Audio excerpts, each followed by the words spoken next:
Let's zero in on the oil market. Oil has rallied to about $75. It's had a pretty good few weeks, but China remains a weight on the market. In the latest quarter, Chinese growth was less than 1% at an annual rate. We are joined by a veteran of the petroleum business. He spent 30 years there, Andy Lipow, president of Lipow Oil Associates. Andy, it's great to see you. Thanks for having me back, Andrew. Latest I heard, the International Energy Agency saw oil consumption setting a new world record, globally, more than 102 million barrels a day. But oil can't seem to get that much traction. Well, it's true that oil demand around the world is growing, but last week the International Energy Agency revised downward its growth forecast from 2.4 million barrels a day to 2.2 million barrels a day this year compared to last year. And further, they revised downwards their growth for 2024 for just over 1 million barrels a day.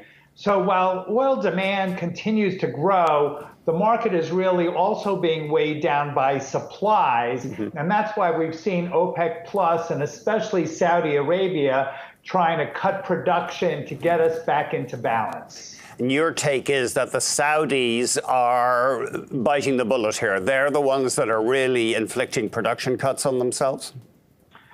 They are the ones where the burden is on their shoulders in order to cut production enough to get the world back in balance. This is happening at the same time that over the last couple of months, Russia has been able to increase its exports by discounting the price.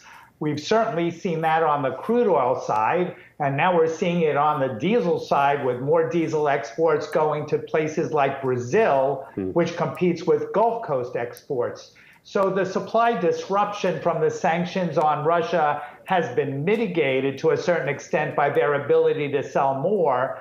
But now we have a new twist with oil prices rising. Russian crude oil prices are now just above that $60 price cap.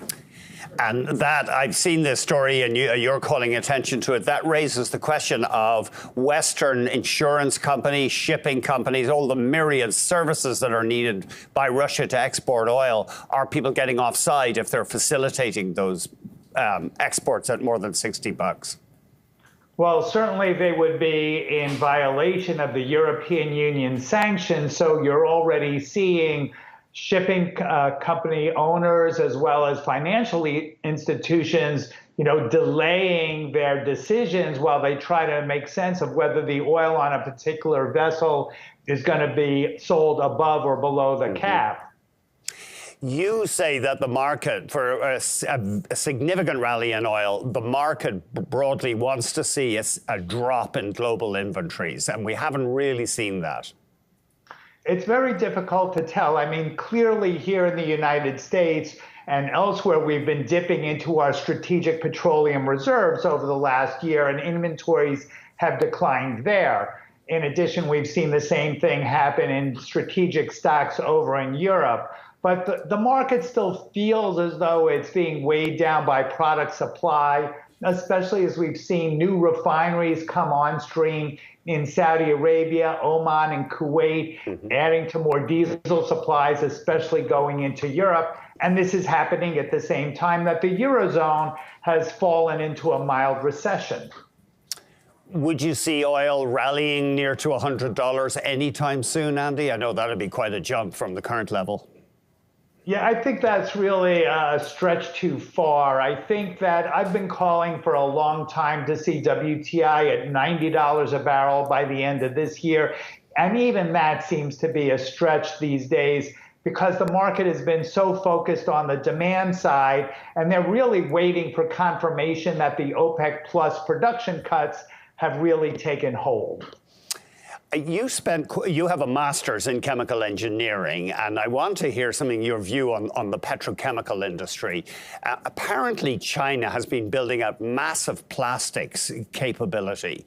Does that mean, here in Canada, Alberta, there's been a heavy amount of investment. They have cheap natural gas in plastic processing, making the raw materials, for example.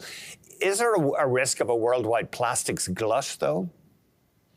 Well, we certainly are seeing that on what we would call the aromatic side. In North America, we basically built an industry which is refining is one industry, and they sell materials into the petrochemical industry, and that's the other. In China, they've built these fully integrated facilities, which are both refiners and petrochemical outlets, in order to upgrade from the starting point of crude oil all the way through to the plastics. So we have been seeing, as these new units are coming on stream, in China, they're actually competing with other locations in Southeast Asia as well as India, because the Chinese refineries at 400,000 barrels a day are simply becoming more efficient than elsewhere around the world. That's interesting. And I suppose once people build a plastics plant, they're going to run it. They're not just going to let it sit idle.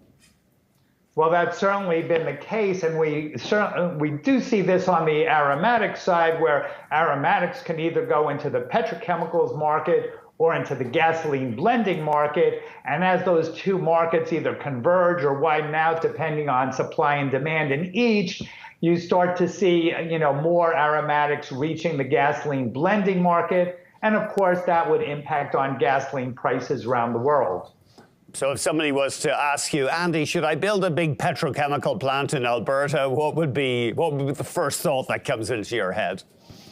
Well, my first thought is, what is their raw material cost? Because in Alberta, if you are long ethane or propane, what you're seeing is these propane dehydrogenation units that make propylene, which makes polypropylene, which goes into the plastics market. So that way you're actually getting an upgrade of your raw material that is locally sourced. Which obviously we want to do. Canada's been talking for decades about adding value to our commodity exports. And this is the way you do it, because you have a cheap supply, a local supply of not only natural gas, but these natural gas liquids that come out with the natural gas as well as the crude oil. And everyone wants to take that last mile to the customer to sell the best product they can. Yeah, that's interesting. Of course, we've seen when you have these supply chains going global that they can be vulnerable, and I guess politically vulnerable with the tension with China. Well, certainly. And the other thing you could look at is, in Alberta, these petrochemical plants are providing local jobs. You're decreasing, if you will, the distance of the supply chain if you're supplying those petrochemicals into the smaller users, both in Canada and the United States. Mm-hmm. And politically, we see a lot of tension between North America and China. And this brings back, some of that trade back into North America. And whether it's Canada, the United States, or Mexico, where we have, if you will, growing supply chains. And just finally, Andy, we've got only about 30 seconds, just to swing back to oil and sanctions for a second. Iran seems to be exporting a lot of oil, 1.5 million barrels a day, close to a 5-year high. How are they managing that? Because there hasn't been a deal on their nuclear program. Well, they're managing that by discounting the price into China, as well as taking their Iranian oil and reblending it and calling it something else in Malaysia. And money is what's talking here. The more they discount their price, the more willing a Chinese refiner is willing to take it.